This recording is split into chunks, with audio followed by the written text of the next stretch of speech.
What does it mean to say leave quietly? Does that is there leave loudly? It means if we're talking absolute nonsense, they can leave. Okay. Yeah, it just, and that's the kind of the beauty of it. It doesn't, instead of kind of like it says, Steve has left the room, it'll just be like, you just leave the room and no one's notified. Okay. Yeah, because sometimes in other webinars, there's beeps every time someone comes in and out. So it's like a big announcement. Yes. Yeah. No, it doesn't do that. Hi, David. Hey, good morning. Can you guys hear me all right? Yeah. You can, yeah. We can hear you perfectly. Or good afternoon, as the case may be, depending on where you are. Where are you? I'm in Boston. Okay. John, where are you based? Virginia. Nice. Okay, yeah. Cool. I'm in Dublin. Okay. So we got the spring is kind of spring in here. It's cold, but we're starting to see buds and that sort of thing coming out. And yeah, Boston, I bet not so lucky, right? Boston is probably still kind of cool. Yeah, we don't have a whole lot of green activity happening here in the Northeast currently, but welcome to Clubhouse, John. This is apparently the new thing these days. All the kids are doing it. Yeah. So far, I'm impressed. Hello, everyone that's listening as well. Hi. Okay, I'm going to actually kick it off. So welcome, everyone. Welcome to this week's installment of CryptoLunch. This week, we're talking about CBDCs. For any newbies to blockchain, this stands for Central Bank Digital Currencies. Any questions, please post them on Twitter to #CryptoLunch. That's #CryptoLunch on Twitter. I've got a great panel today to discuss CBDCs. I have John Kiff, who is a financial sector expert from the IMF, the International Monetary Fund, and David Markley, who is the Director of Business Solutions at Algorand. So, guys, welcome. Thanks so much, Johanna. Thanks, Johanna. So, let's kick this off. I'm interested to hear both your descriptions of what CBDCs are. So, John, I'll give that first one to you. Sure. I mean, I have a pretty tight and standard definition here. I'm presuming here that we're talking about retail CBDCs, because there's actually two types. There's the retail CBDC that's meant for use by just anybody, and then there's the wholesale, which are usually associated with interbank connection transactions and so on, a very small group. So I define a retail CBDC as a widely accessible digital representation of a sovereign currency that is issued by and a liability of that jurisdiction's central bank or monetary authority. If you asked me that question a few months ago, I would have added to that and the legal tender, but the legal team at the IMF has done a lot of work around this topic of what is legal tender, and it's such a murky concept that we don't use that as part of our definition of CBDC anymore. But one thing I'm contemplating adding to my definition is also it should be useful for peer-to-peer transactions. So it shouldn't be just like a credit or debit card, let's say, that you can use at stores and so on. It should be something that I can transfer money directly to you, for instance, without going through any intermediary. So that's basically the definition. But you can go in even I'm involved in several projects that are looking at taxonomies of central bank digital currency, and so we can get into some super fine detail about what kind of platform it's on, whether it's a distributed ledger blockchain-like platform or it's a centralized database like a MasterCard or Visa thing. But that's basically it. But I like that the first one I gave is the very tightest definition. Right. Cool. And David, just give us a quick intro, and John, actually, if you could just the next question, I'll give you a quick intro to yourself. But David, just quick intro to what you're up to, and your understanding of CBDCs and describing them. Yeah, good. Well, I'm not going to attempt to redefine what the IMF has labeled CBDCs, but maybe I'll offer that I can expand the definition a little bit. Before I do that, though, thanks everybody for listening in. I'm David. I lead the business solutions team here at Algorand. have been with the project for about 2.5 years, and have really been involved with the 500, 600 or so companies now that have connected to the Algorand network and do everything from trading the digital assets that are issued all the way to minting new mediums of exchange or new fiat representations like CBDCs on our platform. So that's the role I have, and I get to wear all kinds of different hats here at Algorand, which is a lot of fun. With regards to my definition of CBDCs, or the way I conceptualize it, as John put, there's certainly kind of two predominant styles that are talked about. There's the wholesale and the retail. And then I think there's a lot of delta based on who the actual issuer is. So certainly to be by the book, as it were, it needs to be issued by a central bank. It needs to have the legal backing of that government.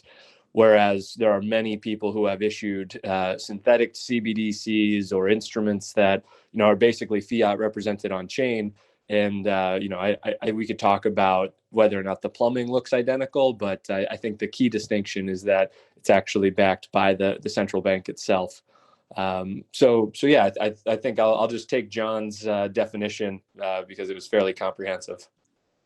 Great. Yeah, you're not going to go against IMF's description of CBDCs. So John, so what do you see as the benefits of implementing CBDCs? But just give us a quick, before you do that, just give us a quick kind of like 1 minute of like what you've been up to and what you get up to in your day job. Sure, but my day job is very much preoccupied with the CBDC, because one of the roles of the IMF, and a lot of people think when they think of the IMF, they think of our Linden programs or lender of last resort work and so on. But I work on what we call technical assistance, and that is a program by which we advise our 190 or so member countries on various topics. And so one of those topics that we've now opened up a technical assistance program on is central bank digital currency. And so I'm one of the sort of the leading leaders of co-leaders of that group. And so far, it's early days in our program, but we've already started some of that technical assistance work with about a half dozen central banks. But on my personal website, I keep a tabulation of all the central banks that are taking a look at CBDC, and right now there's about I count 52 of them that have publicly said that they're working on CBDC. I suspect, I know that it's more than that. Some of the half dozen I just mentioned are not on my list, so they're kind of working in stealth mode. But that's 52 of them, and it's, I would say that most of them would be what we call emerging market and developing economy countries, as opposed to the ones that everyone watches. Everyone's aware that the Riksbank in Sweden is considering issuing CBDC, and so is Canada, Japan, and so on. They're all kicking the tires, so to speak. But in terms of the advice we give, we can't tell the likes of the U.S. or the Sweden how to do it. They've got, they know what they're doing, and they've got great research programs they're leading them towards issuing CBDC, perhaps. But so our predominant technical assistance would be to emerging market countries, and so in that sense, the motivations that we're hearing from those countries there's quite a range, actually. For some, it's simply just reducing the cost of physical cash and the risks actually of physical cash. And I think of someone like the Bahamas, who've actually launched a CBDC already, and the Eastern Caribbean Central Bank, who are considering it. For them, the cost of producing and distributing cash is very high. And when I say risk, when you're in an island economy, there's actually risks of the literal pirates of the Caribbean in the case of the ECCB, that you've got to actually transport physical cash across waters and deal with the risk of being attacked by pirates, basically. So that's one. And also for a small country, there's the economies of scale in producing physical cash. And so for small countries, the actual cost of minting physical cash or printing it is quite high. But another important motivation for that same group of countries is promoting financial inclusion and digitalization. These countries often have a lot of people who are unbanked and don't have access to the digital economy. And some of them actually marry the idea of a CBDC to helping their economies build out digital economies, basically. Like we all take it for granted here. There's Amazon and all. We can do so much of our commerce online, and we have lots of different digital payment mechanisms. But in some countries that's not true. So and perhaps the private sector, the banks there aren't stepping up to offer that. And that's the case in point for, say, Uruguay, who've already done a pilot. One of their motivations was around the idea that their banks were just not stepping up to the plate to offer digital payment means. So that's the motivations we're seeing from the emerging markets predominantly.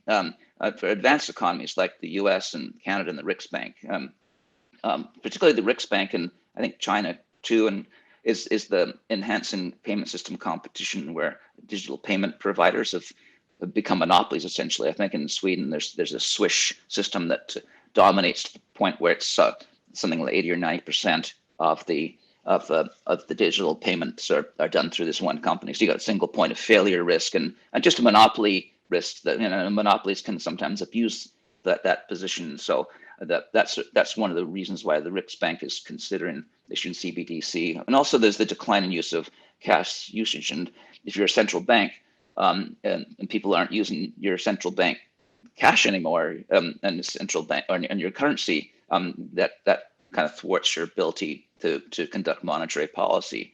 And I think that might be, in the case of Canada, for instance, that would be one of their prime motivations for looking at CBDC, although they're not in the same boat as the RICS Bank, where in Sweden, the use of cash is almost zero. It's trivial. Canada's not quite there, but their contingency plan to issue CBDC is based on the prospect of a decline in cash usage. So if you went to the Bank of Canada website, you'll see like paper after paper that's analyzing that's diminishing use of cash there. So those are the main ones. I mean, there's also the possibility of designing a central bank digital currency that pays interest, and that gives you some interest in monetary policy impacts. You can use that interest rate as another monetary policy tool, and in particular for countries where the policy rate is zero or negative, the central bank digital currency can be designed to help the central bank push their rates into negative territory. Because if they don't have something like a CBDC that's interest based, then people can always, when you have negative interest rates, can run to physical cash, which is why they say if you're going to use CBDC to break through that zero lower bound, you also have to make holding cash either expensive or you have to eliminate cash usage altogether. And I'm skeptical about that rationale because most central banks are not considering, the ones that are considering issuing CBDC are not considering eliminating the use of cash. I mean, that would be a politically bad decision, I think, to eliminate cash. I just think of like my dad when he lives up in Canada, and I tell him about all my digital currency work, and he says, "Oh my God, don't take my cash from me. I want my," he wants to be able to tip, and the cash is a part of his life. So that I think that would be true in a lot of places, particularly I think the older people. So I should be careful when I say that because I'm getting on in years too. And that's actually really interesting. So so in a way, like, how CBDCs are kind of rolled out might potentially be in a phased approach. And what does like a CBDC look like for, Joe Blogs living in Canada? Let's just say that it was, rolled out. What does it look like? What's the infrastructure that needs to be there? Like, obviously there's, need mobile, obviously. Is that the case? Is that what is needed by the public? Not necessarily. I mean, there's a lot of different design choices out there. It could simply be, I think it seems like smartphones always end up being a key part of the infrastructure. So, and that's a bit of an issue if you're talking about a financial inclusion angle, because you can't, in some of these poor countries, you can't assume that people have smartphones. So you might have a design that's based on a feature phone. That's a possibility. But in a way, the CBDC doesn't look a lot different from, say, Venmo that we have here in the US. I don't know what you might have in Europe and the UK or Ireland, but we were big Venmo users here in the US, and so we use our smartphones to pay make peer-to-peer transactions and so on. So I think from what I'm seeing, most CBDC efforts from the user point of view, will look like a Venmo or PayPal type of application, but they don't have to be. There's also there's a couple of efforts I know of to produce. They're basically like, I'm really showing my age here, but Mondex, for instance, was a little credit card sized device that you could do digital currency transactions, and there was no need to sync up with a main ledger, because that's a common denominator in most of these CBDC platforms. They all have a ledger underneath them that keeps track of who owns what, and also to prevent double spending. So then that could be based on a centralized database, or it could be decentralized, like the Algorand platform would be a case in point. So, but there are some that are based on no ledger at all. It's tricky though to contain the potential for double spending when you don't have a ledger, but some claim that's possible. But that's essentially from the user, it's most likely going to be a smartphone or feature phone based system, and from the infrastructure point of view, it's most likely to be have some kind of ledger underlying the whole business. Right. Okay. And David, can you kind of describe what are you seeing as the appetite for CBDCs? Yeah, absolutely. I mean, as John put it, we certainly have been engaged in a number, and the interest has only grown over the last 24 months or so. As he outlined, predominantly emerging markets are the ones who, in my opinion, stand to benefit the most.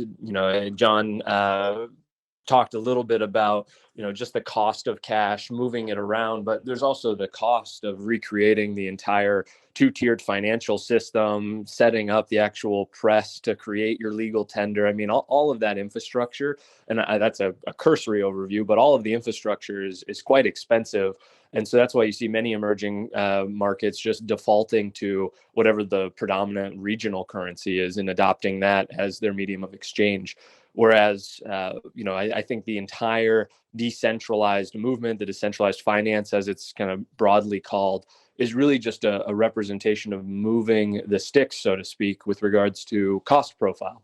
And so if you look at something like a decentralized exchange where anybody can participate, anybody can post any asset, we will certainly get more clarity around that statement here going forward and what is legal. But the idea that anybody can participate through this software, find a suitable buyer, find a suitable seller, and have it matched without any kind of primary intermediary. You take that decentralized exchange concept and you extend it to the ability to manage and distribute cash. And so John talked a lot about the technology and the user experience. That's something that we've really focused on here at Algorand, is how can we provide multiple modalities that align to financial inclusion, that align to very familiar workflows, whether it's using something like a PayPal or a Venmo, a QR code based peer-to-peer payment smartphone system. But also having offline methods. We know that if you're trying to go into emerging markets, they don't always have the benefit of connectivity.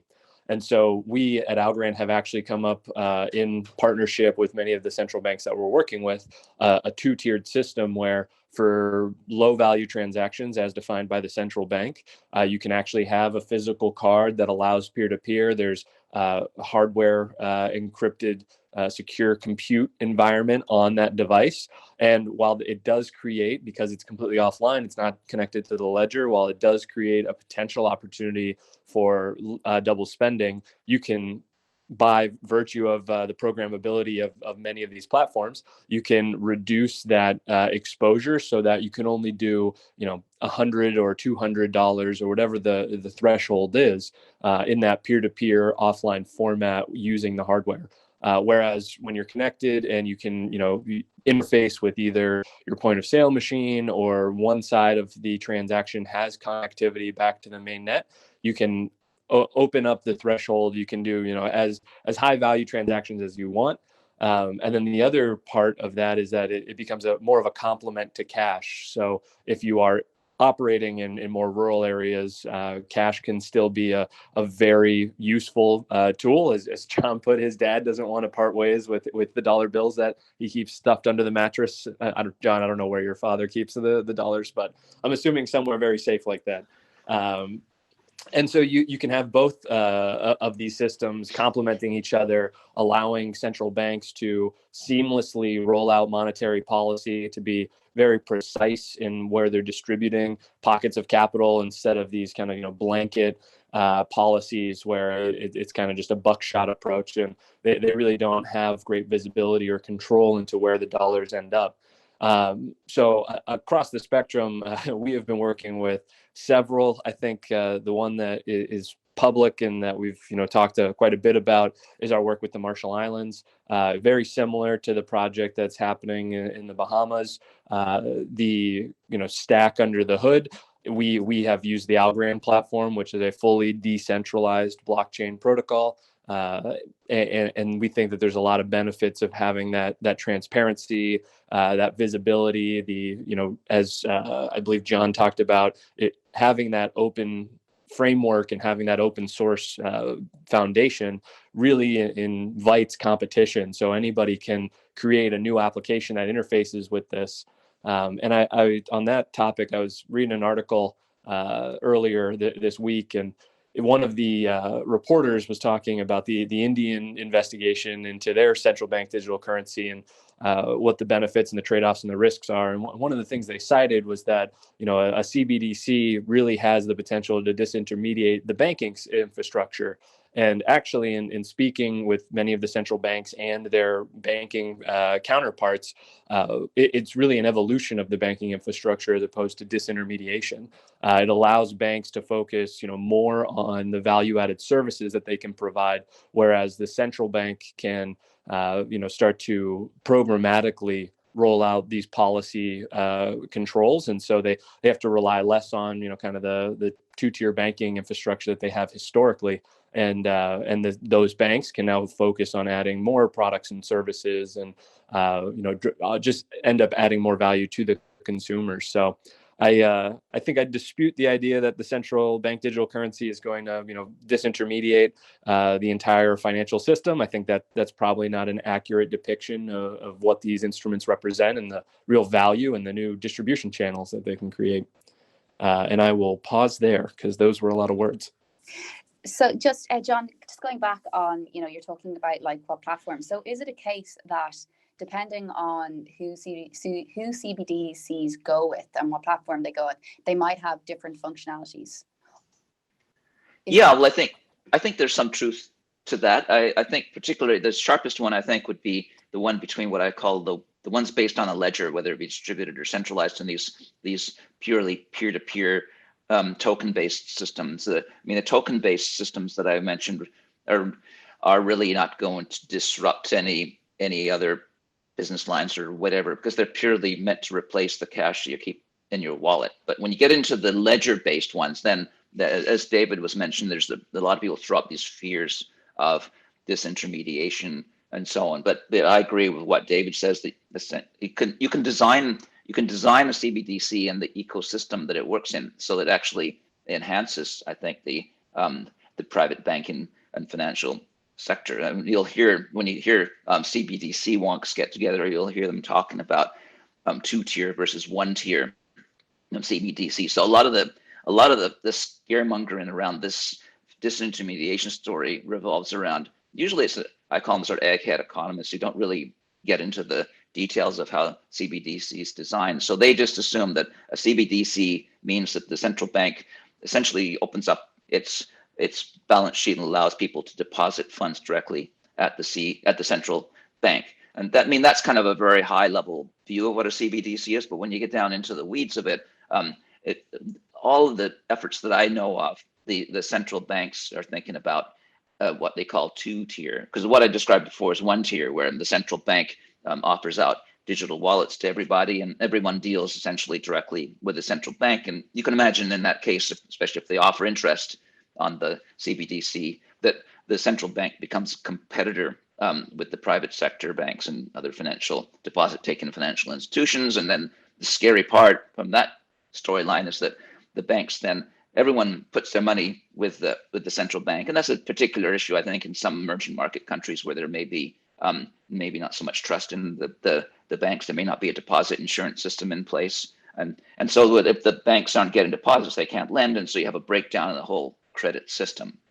But that's just not the way any central banks that I know of are looking at CBDC. It would essentially be almost the same kind of profile as the current cash distribution system. The central bank issues the CBDC, but the nuts and bolts and user-facing work is all done by the central banks. And I mean, even with that framework, there is a risk that of this so-called disintermediation, where everyone starts putting their money in CBDC instead of putting them in bank deposits. But that can be designed away too by placing limits. And an idea floated by the European Central Bank is what they call tiered reenumeration. So the CBDC would have an interest rate, but it would be two or more interest rates. One of them would be a reasonable interest rate, probably below the commercial bank deposit rate but it's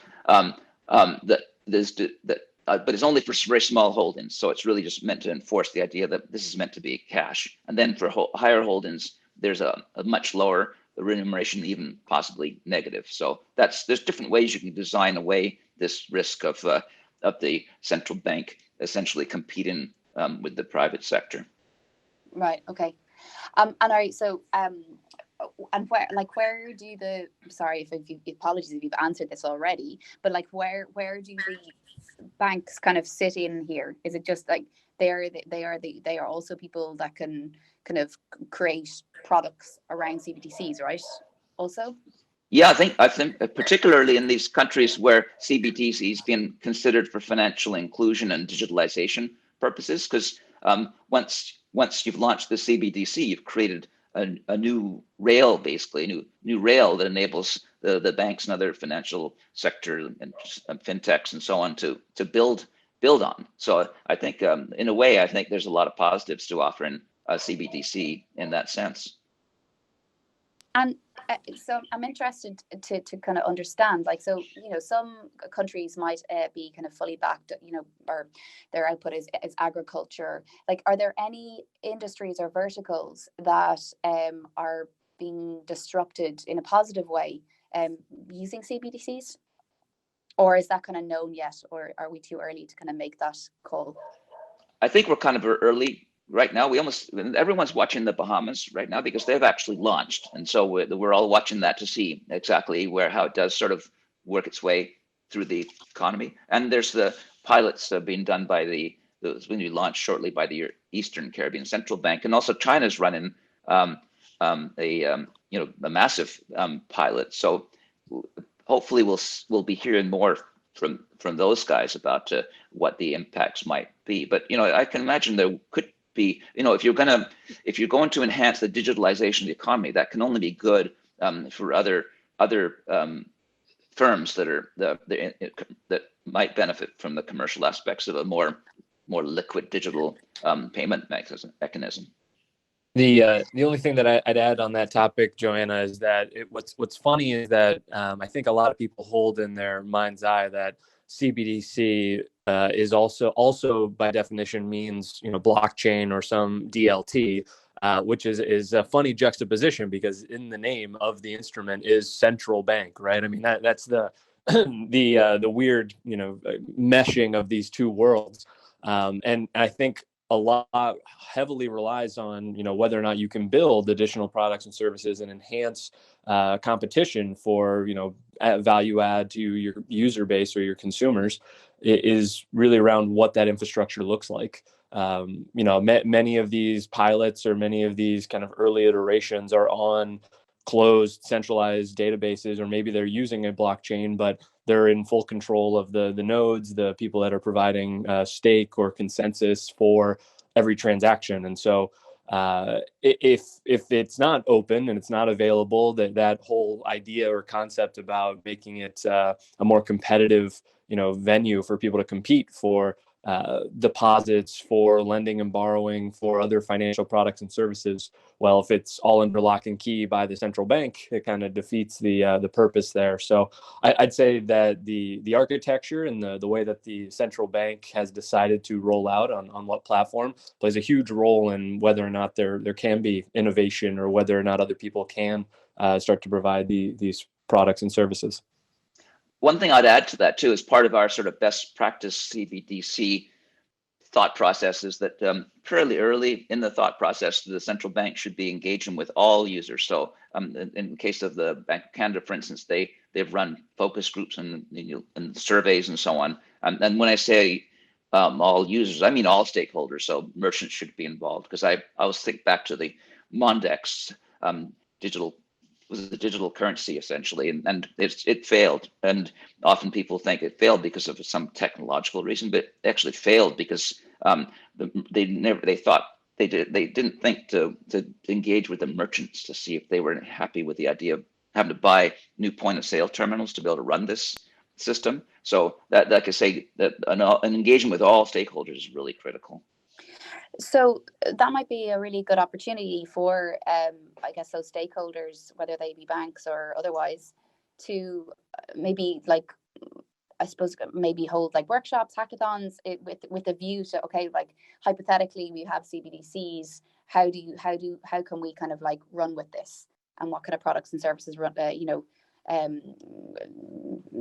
aligned with CBDCs?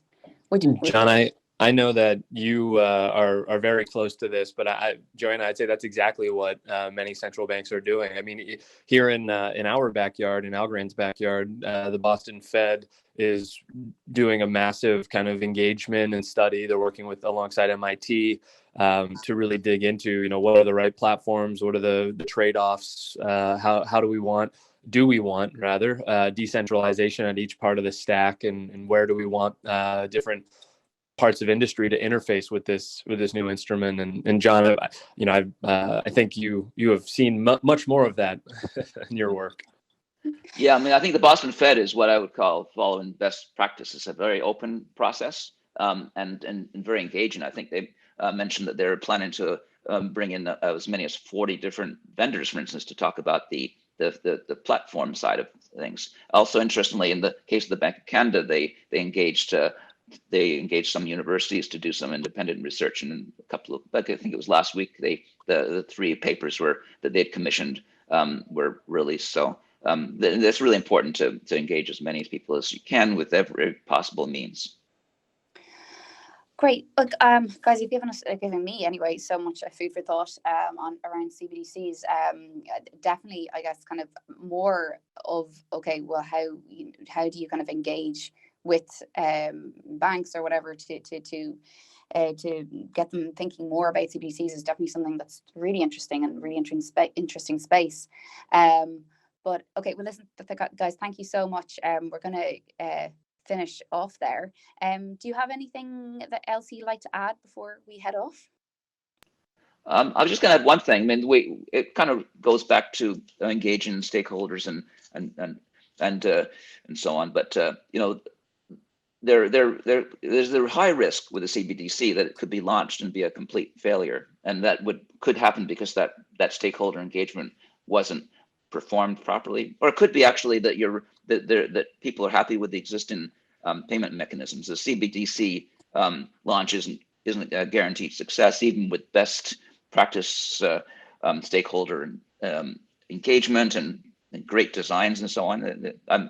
So I think that's something that central banks have to keep in mind, because reputation is everything for a central bank. So to launch a CBDC and you have it fall on its face, either because there's actually no natural demand for it or they've designed it poorly, that's a major risk that they have to keep in mind.